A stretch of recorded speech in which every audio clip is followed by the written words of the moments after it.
Hello, feisty people. Welcome to the Women's Performance Podcast. I'm your host, Sarah Gross, and over the next few weeks, we will be counting down to the Olympic Games in Paris with a special series called Croissants and Commentary, Moments on the Road to Paris. Every week for the next 9 weeks, I will be joined by sports reporter and head of content here at Feisty Media, Kelly O'Mara.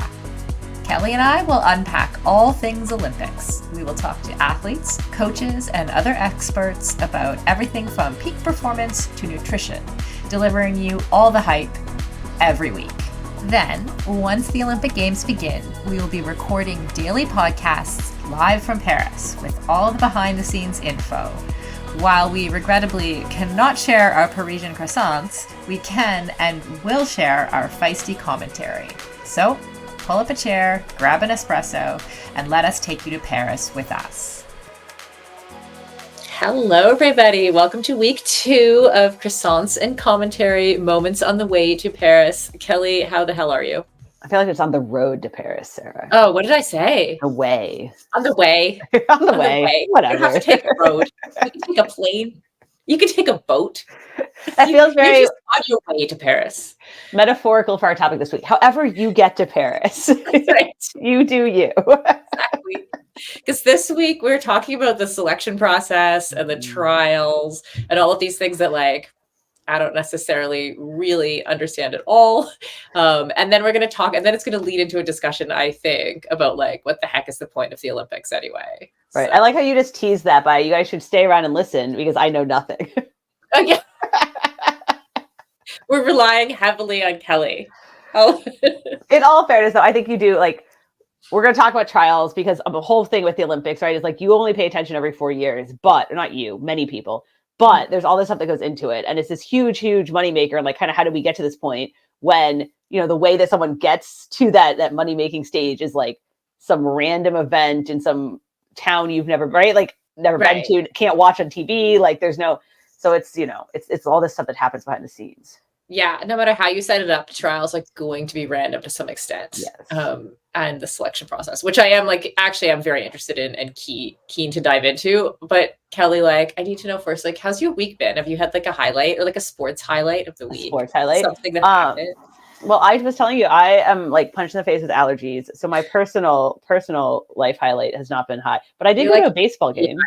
Or you went to a baseball game. What baseball game did you go to? The Giants. Well, I live in San Francisco, and they the A's are leaving. For people who follow mainstream sports, this has been a whole thing here. I don't feel like that is you. Nope. But I went to a Giants baseball game, and oh my God, it's so boring. That was my major takeaway. I made the joke before the show, men's sports are boring. Don't come after me, men's sports are not boring. But Kelly and I went to a baseball game once together, and I have to tell you, Kelly is the person who how there's all the games in the before you get there, there's the little thing where you can run shuttle sprints and you could try to throw a ball into a basket and all these things to do. Kelly's all of the games. She's Sarah, come on, let's do this. Let's do this. Let's do this. Why else do they have them, Sarah? What else is there to do at a baseball game? The only other thing people do at baseball games is fill in their stat sheets. Now, I've been to many baseball games, and that is something one of my friends used to do. She'd bring her whole notebook of stats, because that's what you do at baseball games is you just write down stats. And I feel that probably has fallen off in the internet era because you don't need to write them down anymore. Right. But I can see where that's how you get into it, right? Because if you don't understand the stats and what's at stake, it's hard to get into the game. I feel you. I was so bored. I was it was obviously it's a social activity and you're there with friends and you're having beers, but I was oh my God, how is this a mainstream sport? And people are oh, women's basketball, that'll never make it. What? Exactly. Okay. On my personal highlight of the week was that. How about that sub 29 10K at the Prefontaine Classic? What the heck? And 9 women. I heard this from you, so I'm just telling you about it. It ended up not being 9. They were saying 9 women, and then it was only 4. But 4 women ran under 30 minutes for the 10K. Still a lot. Still a lot. Because there's only 22 before this weekend that had ever done it. Right. Yeah. I mean, that's huge. So yay women's running.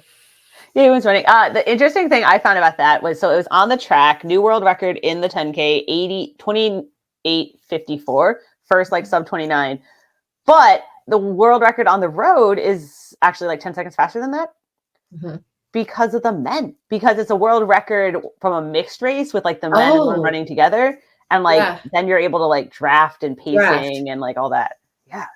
Interesting. So the world record for the women's 10K on the road is faster than on the track. And I'm assuming that in the men's race, because they don't have another gender faster than them to draft off of, then they don't have that kind of discrepancy. Because women on the road have the World Athletics actually only ratifies women's only world records, like where there's a women's only marathon, or what often happens is they start the women far enough ahead, that they don't get interfered with. But obviously we all like, we know what the actual, you know what I mean? Like they don't ratify mixed records, but we all know them anyway. Like they still exist. Right. They are, but there's two categories for women. There's the like mixed and the women's only, but the mixed, is faster than on the track. It's crazy. Interesting. But I'm assuming that in the men's race that the times are faster on the track. Yeah. Consistently. Interesting. Huh. Okay. There you go. I learned something. But anyway, 28:54. That's an amazing 10K time. And we're thrilled. We're thrilled. Here's the other interesting thing about that. To transition, you're going to like our transition to our topic. So the reason it was so fast, the reason that so many people ran a fast 10K at the pre-classic in Oregon is because Kenya had announced that was going to be the 10K Olympic qualification event for the Kenyan team.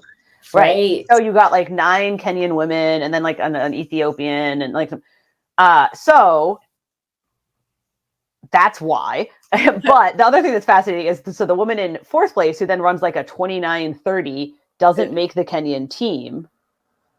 Right. Which is crazy.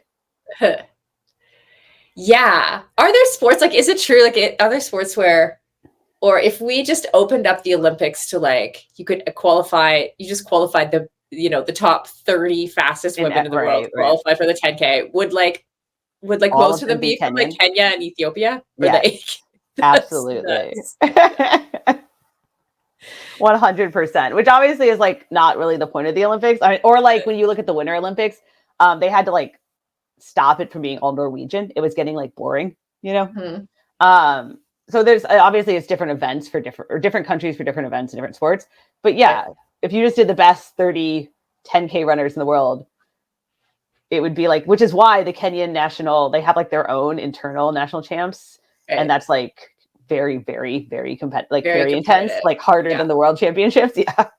Yeah. So why don't we do it like that? I feel like this is the segue. This is what you're, I mean, we don't do that because you get back, well, it's kind of like, what is the point of the Olympics, right? Yeah. And the point of the Olympics is not just to have like the best athletes. Obviously that is like where it comes from, but it's the best athletes from every country, right? Like the point of the Olympics is also, and I would have to like look up exactly what Coubertin, said was his mission. I looked it up. Okay. But it was about like kinship and understand brotherhood and that kind of thing, right? Did you look it up? You're going to tell us? I did. So, okay. So interesting. Okay. So I couldn't get like a really good quote, like just that would summarize it. I read 2 or 3 articles and I didn't quite get there, but he said like, I lift my glass to the Olympic idea, which has traversed the midst of the ages like an all-powerful ray of sunlight and returned to illuminate the threshold of the 20th century with a dream of joyous hope. Like, I think he really thought that the Olympic Games was going to change humanity, So just for context, this is like Baron Pierre de Coubertin, who was like the founder, who is credited as being the founder of the modern Olympic movement.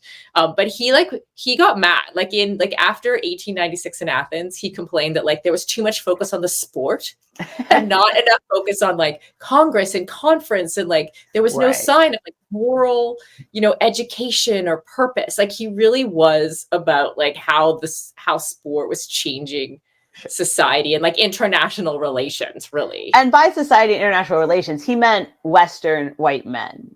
Like that is like as far as they could envision at the time. Like they were like, whoa, Austria. That's like they're like going out, right? or Ireland, I guess, actually would have been the like redheaded stepchild of the time.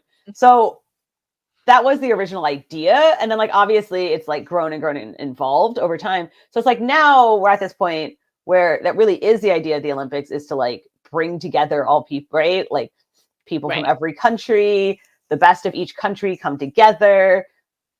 I am not like, we can talk about all the ways that's been corrupted in a second, but that is the ideal, right? That's why you like have all these things against like protests during the Olympics, against like politics during the Olympics, because it's supposed to be a time to like common ground. We can all run 10K. Well, no, you know, some of us.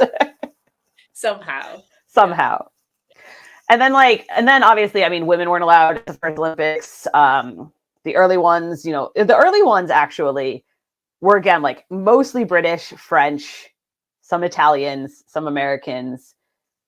And you look, and then like, I want to say it was the one that was at the same time as the St. Louis World Fair was like all American. Like Americans like won everything, because they were kind of trying to just like, this is like, my husband does a yearly climbing trip, and there's some years where they just like walk up the hill behind our house so that they can like keep the annual tradition alive.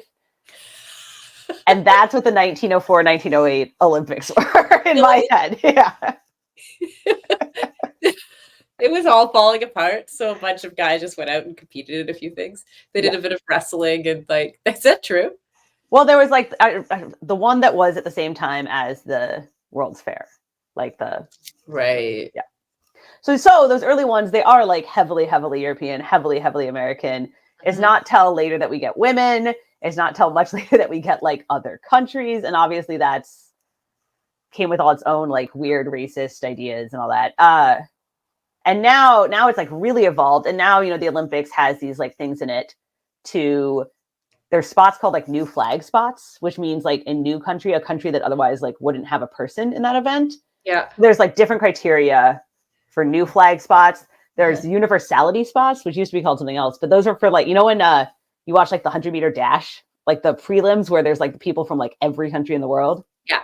Yeah. So there's certain events that are designated to be like the everyone events. Yes, because I've known some people who have these spots. Yes, my husband tried to get one of these spots. Eastern countries and stuff. Yeah. Well, my husband tried to get it for Ireland for skiing, because that's diverse. Desperately underrepresented in skiing. Yeah. And Steve was there to save the day. Right. So there's one event that he qualified for that they don't like let you do any, like they don't want you like mixing it up in like the cycling road race, because that would be like, I mean, I actually think there's a couple of people that do, but you know what I'm saying? Like there's certain ones that they let people in, there's certain ones they don't. And you do still have to hit like a standard, right? You still have to be top 140 in the world or top 200 or hit a B standard. Like it depends on the sport. It's not just like anybody. Yeah, you do. So how did, what was he called? The swimmer, Eddie the Eel. Do you know who I'm talking about? Eddie the Eagle? Well, there was Eddie the Eagle, but there was like a swimmer. And I'm just crossing over the names. Yeah, you probably just mixing that up there. There was also a swimmer who was like, well, there's also, I guarantee you not in the top 140 in the world. Yeah, so they've cracked down because over the years, there have been people who have found, I mean, I don't want to call them loopholes, but obviously that's what then got said a lot was like, oh, how do we have, you know, a snowboarder who doesn't know how to snowboard, or a skier who's like falling over in the start gate, like, and people get really upset about that. And so then they have cracked down now on those spots. And so you do have to hit, like, you have to prove you know how to ski, right? Or like the one my husband qualified for, like there was a B standard. It was the Olympic B standard he had to hit, right? He was still a pretty good skier. He is still a pretty good skier, yeah. But then so they basically have made those somewhat harder because of all this like outrage, which is I'm up and down on whether I'm up and down on that, right? Like I actually feel like the guy from Mexico who it was like his third time skiing ever. Do you remember that Olympics like 6 years ago?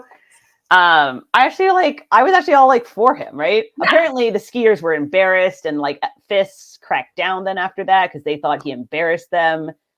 But I was like, no one would have watched without him. Nobody cared. Yeah. No, I think it's great. Yeah. I think it's great. There's go over again the spots. I know there's refugee spots. There are refugee spots. Now those I don't know that they have to necessarily hit as like, I think that is a little more wide open because they're refugees. We're not going to be like go to a pool and hit a time if there are no pools. Mm-hmm. Right. Though So the refugee spots, we'll talk about that in a second. Then there are what are now called universality spots. Okay, what does that mean?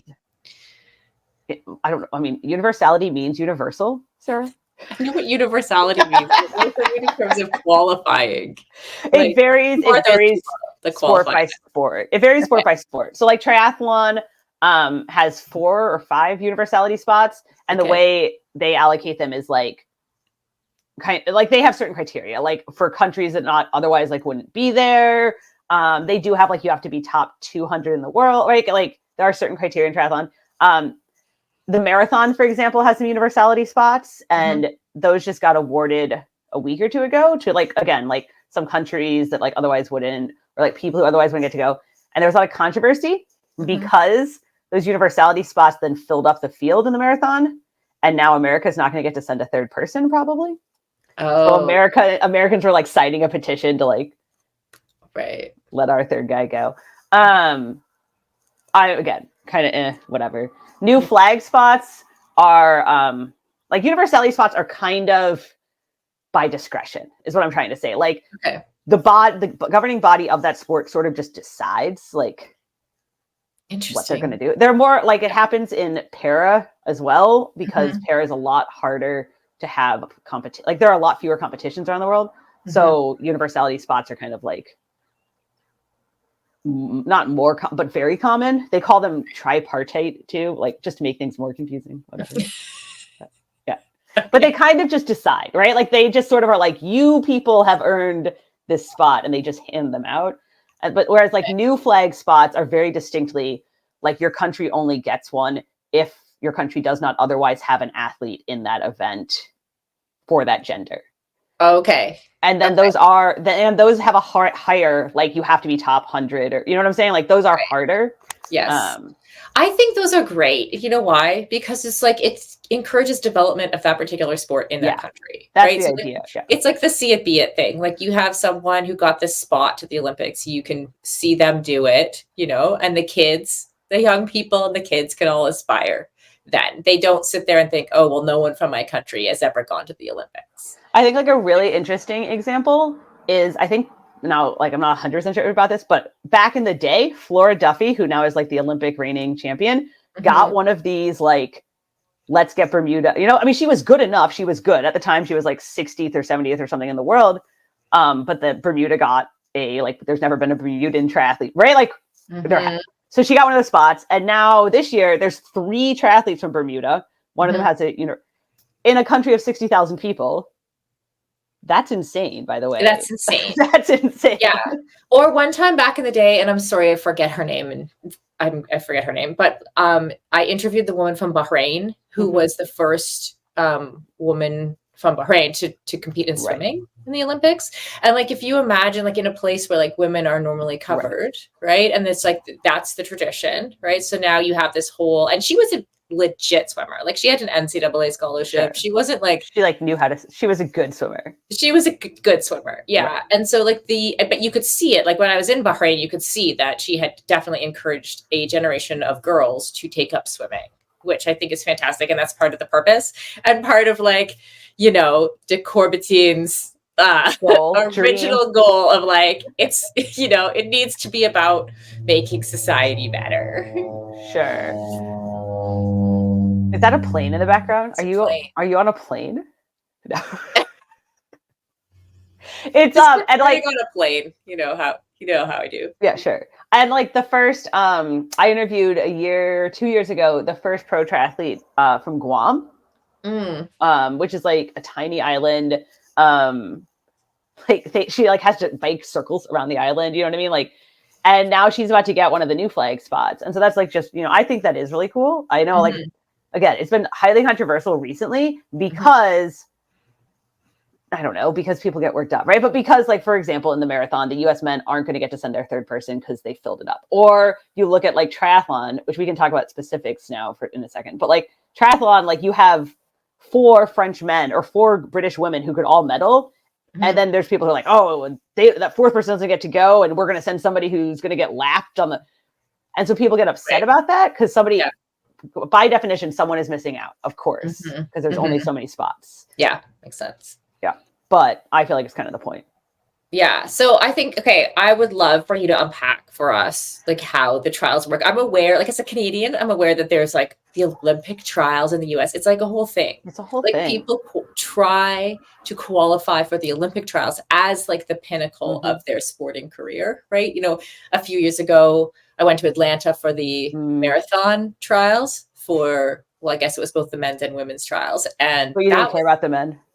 there was, oh, Kelly, there were like 500 women who Well, could I run under know. 2:45 for the marathon. I've never seen so many like fleet-feeted, Right. footed young ladies, like just like I'm intentionally using a funny phrase there, but like I've never seen so many fast women just like all in the same place running past. Like it was very inspiring. And we Sure. don't have that. Like we don't in Canada. I know that we do have Olympic trials, You but do we have don't Olympic do it trials the here. same way. It's not as big a competition. It's not as big a deal. I was like going to say, you guys just had the swim Olympic trials like a week and a half ago. Yeah. Yeah. Because I said like a friend of mine, their kid was there. So I was kind of like following along with his progress. But I think it's a very American. So again, let's go back to how the Olympics like used to be decided, right? And it used to be like Harvard and Yale would be like, who do we want to send this year? And then they'd like send their team of 10 men, and that was it, right? Like everyone's read, I'm like not making that up. Everyone's read the whole Boys in the Boat book. And the whole big deal that year was that like the rowing team was from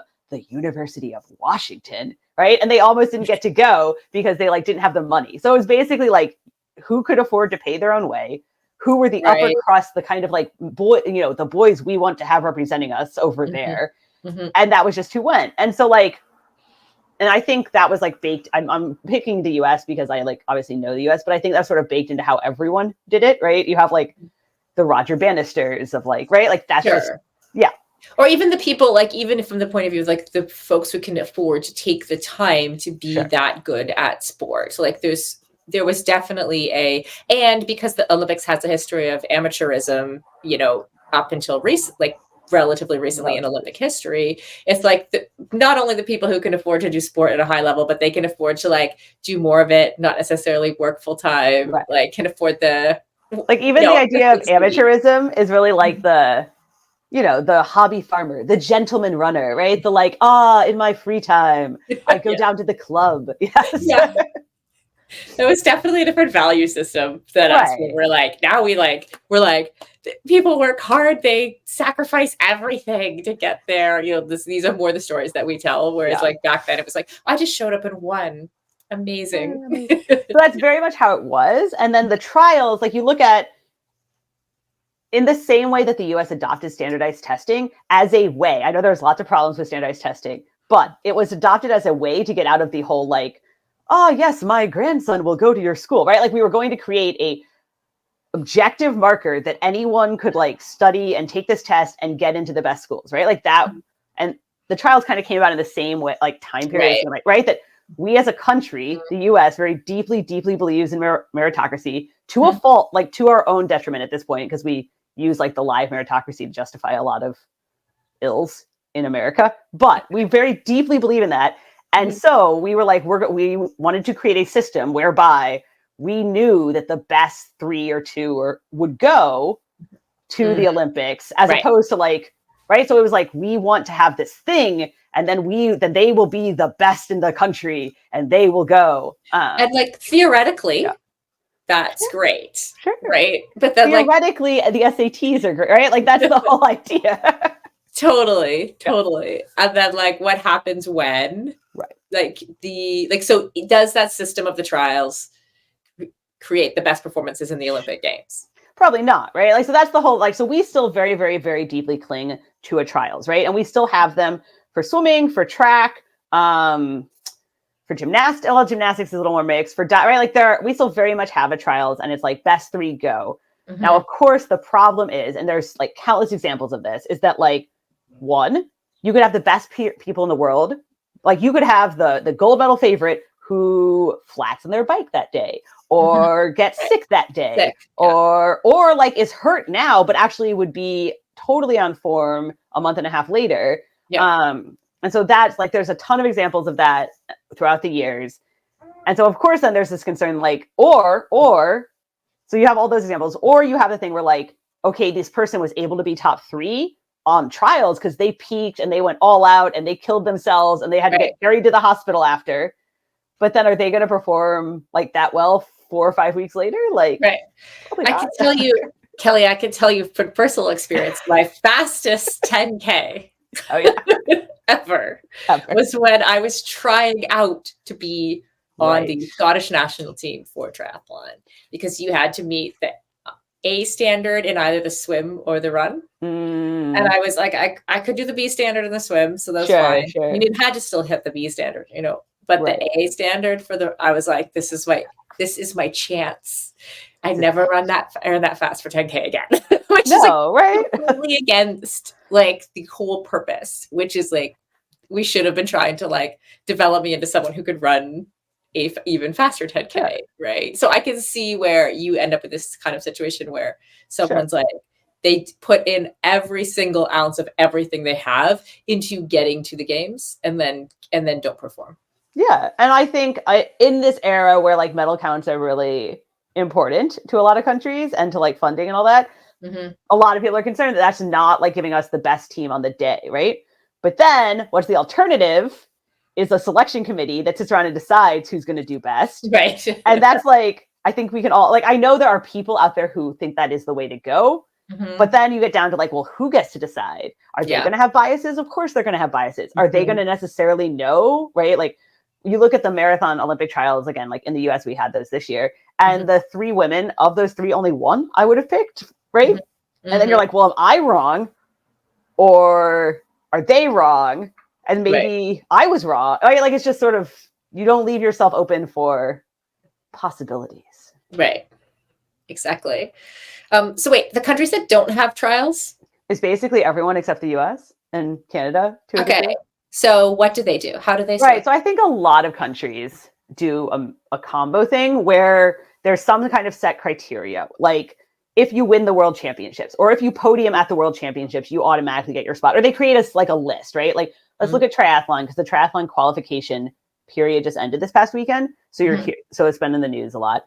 And a lot of those countries had things where it was like a top 5 at the Paris Olympic test event last year would earn you your spot, or a podium at the World Championships would earn you your spot. Or then they would go to, and then if that didn't fill the spots, then it would be like the top ranked athlete in the rankings in the top 10, right? Like then they would go to rankings, and then so there a lot of countries do that where there are set objective markers, and then they'll go to a selection committee to fill the rest out, right? Because then they'll be like, okay, we have our medal hopefuls or whatever. Now we need to fill it out with and you see this in gymnastics, like now we need someone who's really good at the beam, and we're going to throw that person in there to fill out the team, right?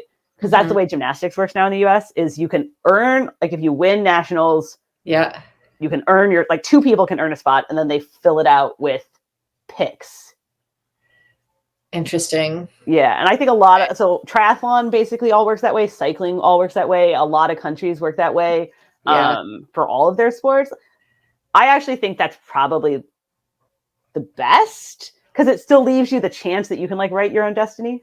Right. But it also leaves some room for like, you know, if I'm trying to think of like the best, if Sha'Carri Richardson like falls down in the 100 meters, we could still like at the trials, we could still pick her, right? Pick her, yeah. I see the pros and cons. I also see how like picking could like ends up wide open to abuse and bias and all kinds of things. It's just it's also really funny. It's just so un-American. Like I just joking about it. So my husband earned a B standard spot for the Olympic team in Ireland. Right. Ireland opted, and a lot of countries do this, not to send anyone who wasn't a medal contender.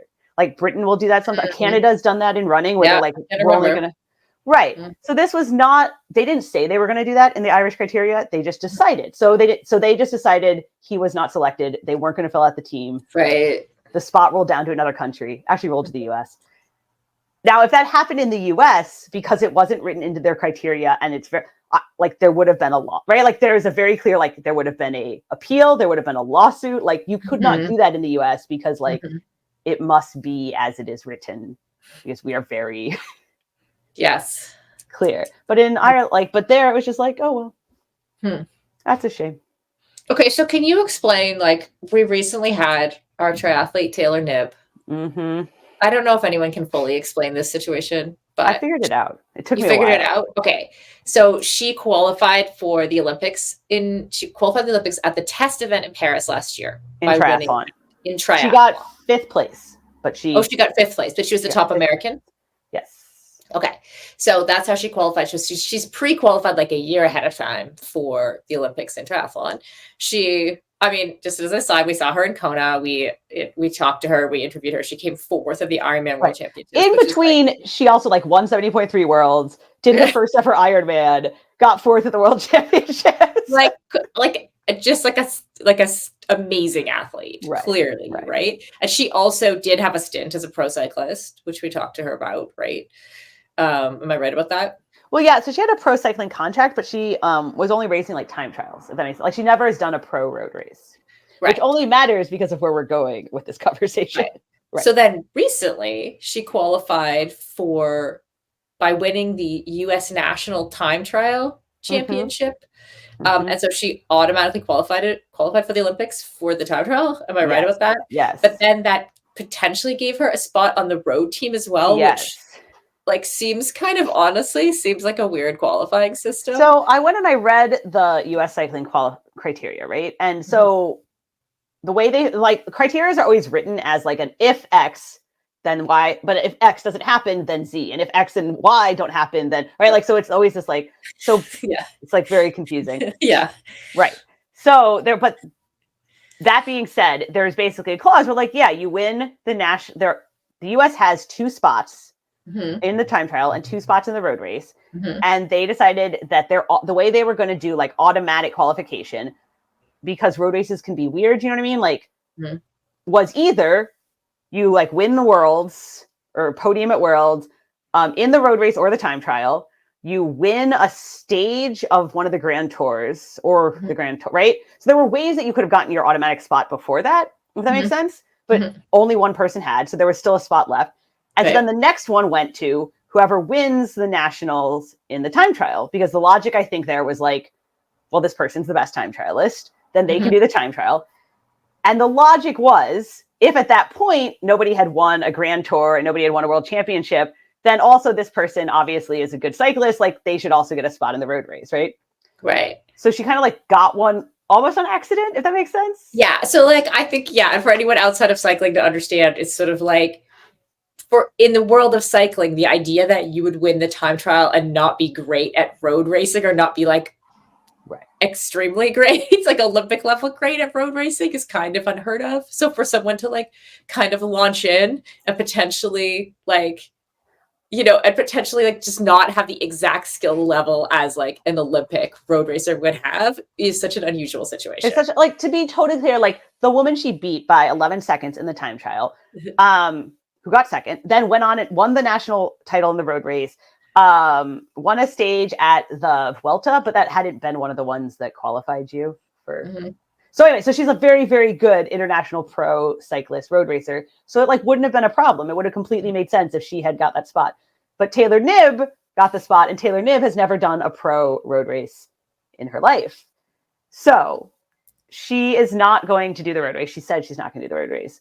But now you get down to this whole other thing. And this is where it's like, I think we can talk a little about this. Like, this is where it's very weird because all these things are written super, super detailed, again, because like lawsuits happen. And so it's very specific. And so the US has only 2 spots in the road race, 2 spots in the time trial. Every country only gets a max of 4 athletes. Right. So other countries that have more spots, they have to use athletes in both events. They can't just have people, but because we don't have as many spots because we aren't as highly ranked UCI, I think they might be able to sub somebody in. So it gets all these like quota things that I think nobody ever pays any attention to, except for like 24 people in the world, are very, very complicated. But then you get down to it, and it's why some people make it and some people don't. Right. And honestly, like I think a lot of the quota things that we have are about. So first of all, like when I first decided, okay, we need to try to work towards gender equality in the games, like to have an equal number of women and men at the games. The challenge was that they didn't want to have too many athletes at the games. Like they had to have, like they couldn't just keep bulking out the games. It just turns into this huge thing, right? So it's like, how do you equalize without like taking something away from the men, which is the constant. Everyone's always worried about taking something away from the men. God forbid. So like, you know, that's been like part of this entire process. So that's why, like, that's now we are going to see like a gender equal games in Paris for the first time. But part of the reason that those quotas exist, and part of the reason why someone who qualifies for one version of their sport might also be asked to do another version of their sport, is because they don't want too many like overall athletes at the games. So there is very complicated. There's a cap on the total number. They aim for like 10,500. But the other factor, along with like, okay, they wanted to move that number towards gender equality, is that they also now you get into like the whole discussion of when did sports become such a big business? And it's really, I know it seems like obvious now, but it's really only the last 40, 50 years. And so now there's all these TV things. So now they want more events because they want more TV. They want more medals because they want more TV. They want more, right? Like but they don't want to add athletes, which is why you're seeing like all these mixed relay events and all like, so there's all these parameters around like, you can add events, but you can't add athletes. And so there's all these caps on like how many athletes a country can bring in each of, like, so for swimming, for example, there's a cap on how many swimmers there can be for Team GB, for Team US, like you can only bring, which is why Britain decided not to bring medal contender. But it's also why, so at the US trials now in swimming, being top 2 doesn't guarantee you a spot anymore, because they can only bring 28 swimmers, female swimmers, or whatever it is. And so if Katie Ledecky does 8 events, great. That like uses up a whole bunch, right? Then a whole bunch of other people can come. Right. But if she doesn't, then that takes off like more, then there's more people that are filling each of those spots. Right. And so what is the reason, like, what's the reason? Like, I know that they're limiting the number of athletes, right? Is that like to stop the strain on the location itself, like just to stop the swell of how big the actual games are, like the venues that you need, like the support, the referees, you know, everything. Right. Like it's expensive, right? And we know that like for every country that puts on a games, it doesn't necessarily come out like net positive financially, right? So we're trying to like basically make sure that the country isn't going into debt in order to host a games. Is that kind of, am I following? I mean, I think that's probably the like, what's the word? The nice way to say it, you know? Macro. Yeah. The nice way to say it. There is this whole thing. IOC has like everybody called their visions 2030 back in the day because 2030 sounded really far away. Yeah. So there was like an Olympic vision 2030. And it was, one of the things was to like make it more sustainable for host cities, for like a long-term vision of the games that like can come to a place and be a positive influence and not just like destroy the town. So I think there is an amount where they are trying to keep it. There are definitely also people who are very territorial about like who gets to be an Olympian, and they don't want it to like not mean anything anymore. It's the same people who are worried about like the Mexican skier, which is like, kind of dumb. Universality slots and whatnot. So those are the same people where like, you know how they added some sports for Paris, but then some of the sports won't be in LA, and they added different sports for LA. So there's also a lot of like, there is a desire to like add sports because we want younger audiences, because again, like TV, money, sponsorships, but there's also this like, we must keep the purity of the games thing, which is very, very weird. Pierre de Coubertin. Yes. Pierre de Coubertin. Interestingly too, like I did a while back, like I looked into like the growth of triathlon, right? And like this is our sport, so we'll tend to talk about a little bit more then. But like I think it's super interesting that the like triathlon actually grew because of the Olympics, and actually because we were able to make an argument that we could be a gender equal sport. So like from a sport that like did their first event in like the 70s, right, to actually be in the 2000 games in Sydney for the first time. It's a very quick evolution for a sport. And the reason for that is that they were able to go, it was like Les McDonald who was able to say, listen, like we're they're looking for gender equality. We have to create depth in the women's field and show like the Olympic movement that we can have a sport that has like a great women's field. And so that is literally, it was like literally to get into the games. And they literally created a version of the triathlon that included drafting and going around in circles so that it was good for television, so that it could go into the Olympics. And so I just think that's an interesting reverse engineered way of like, then triathlon saw like insane growth after the 2000 games, right? But all of that was like reverse engineered to create gender equality in our sport, to get into the games, to grow the sport. And you see that now, like breakdancing is the one that's like going in this year, that a lot of people are curious, like how that'll play out. There are some sports that they do see bigger, and then there's some sports that get added, and it's just sort of like, well, that didn't work. Yeah, like that's a shame. Like, what? Give me an example. Well, I think they're all gone, right? Like we've added, like basically the problem becomes if it isn't the pinnacle of the sport.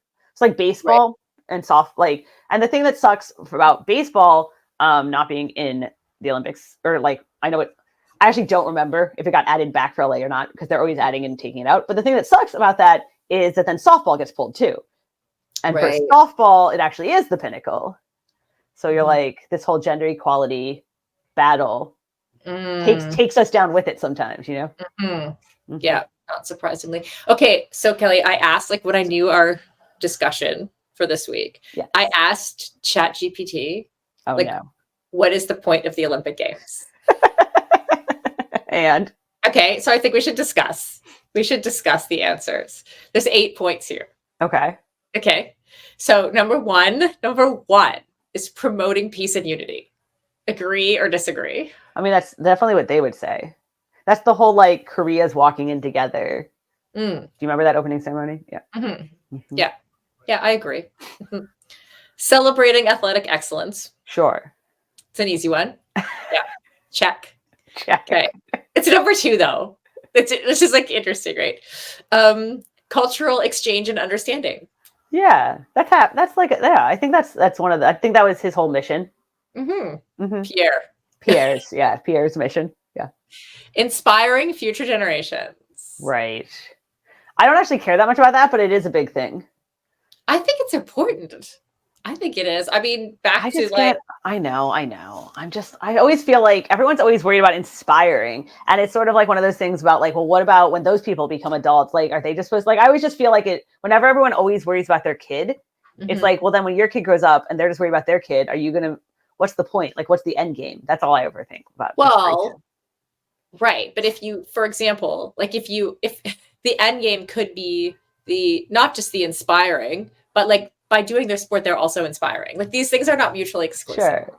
See what I'm saying? I don't feel like the goal has to be inspiration. I don't think it should be number 4. Maybe we move that. I'm just saying, sure, lots of people probably agree. I'm just like, whatever. You're just over it. Yeah. Well, I agree. Okay, here's one. Economic and social impact. I don't think that's the goal of the Olympics. It actually says hosting the Olympics can bring significant economic benefits to the host city and country. Not since 1984. Exactly. I was like, Well, okay, so here's an example. All right. So I lived in LA for a year. LA had the 84 Olympics, right?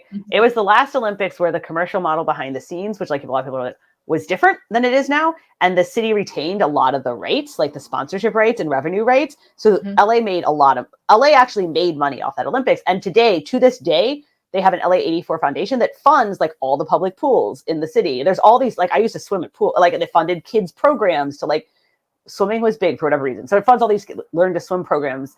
And the LA 84 foundation like really does a lot of stuff in the city.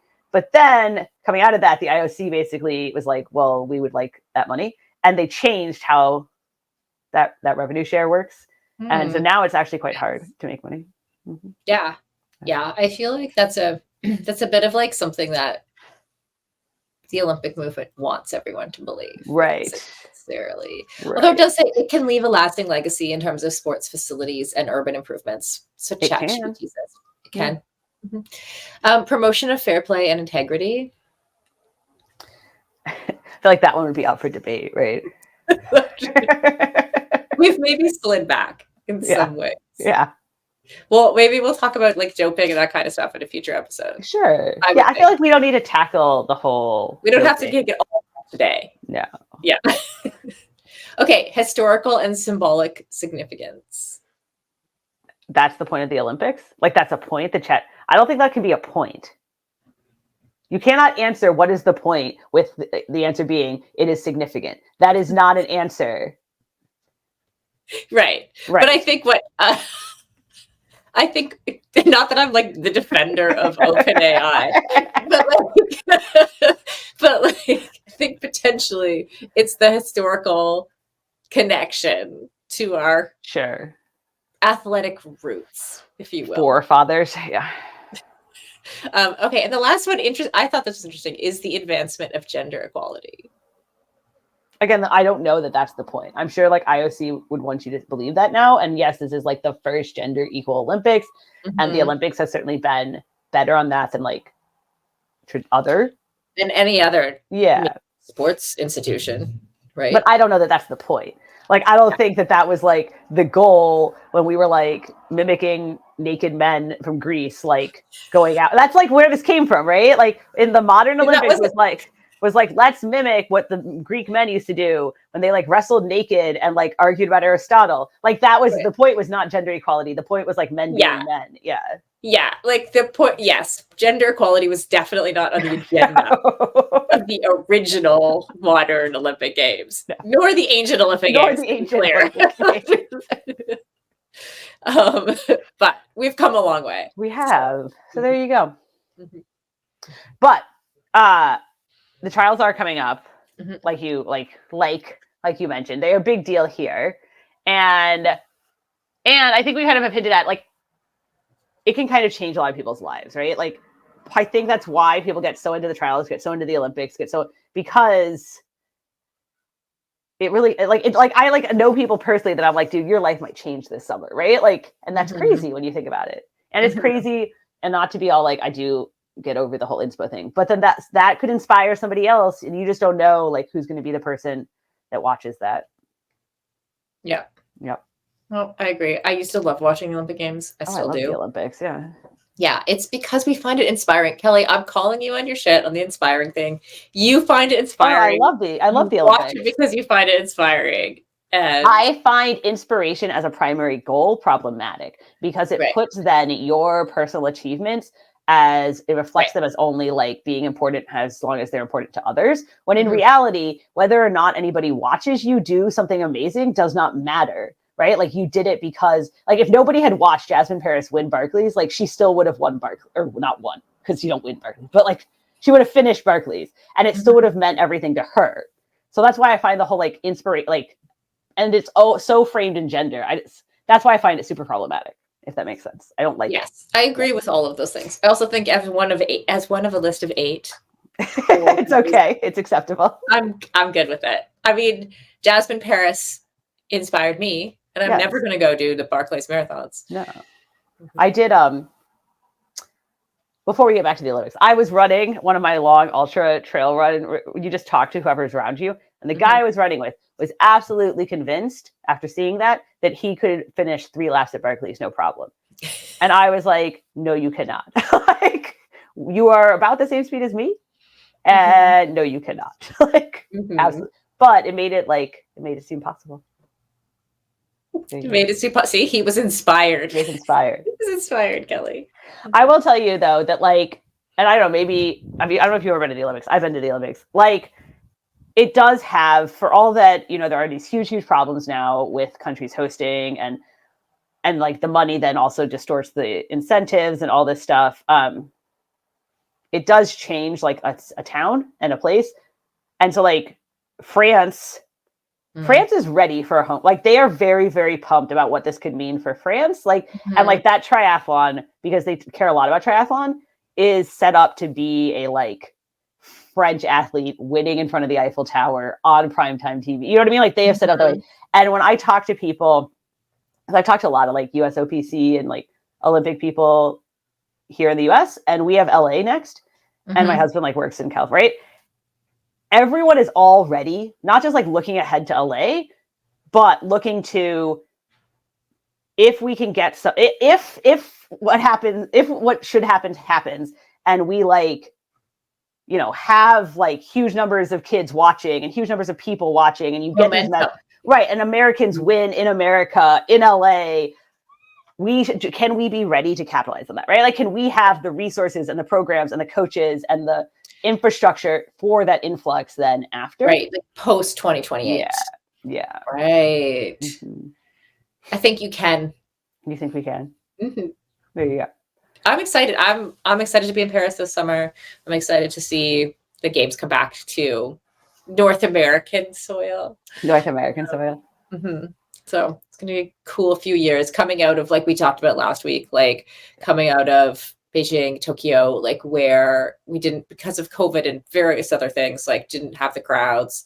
It's just been a rough couple of years for the Olympic movement. So I think there's very much this sense, and like I went to the US Olympic Media Summit thing, and they talked a lot about, we just didn't see the usual bounce that we do after an Olympics from Tokyo or from Beijing, because it just was small, right? It just was like, I mean, there was like, everyone had shit going on in their lives, right? Like it was just sort of like, it wasn't as much because everything was happening.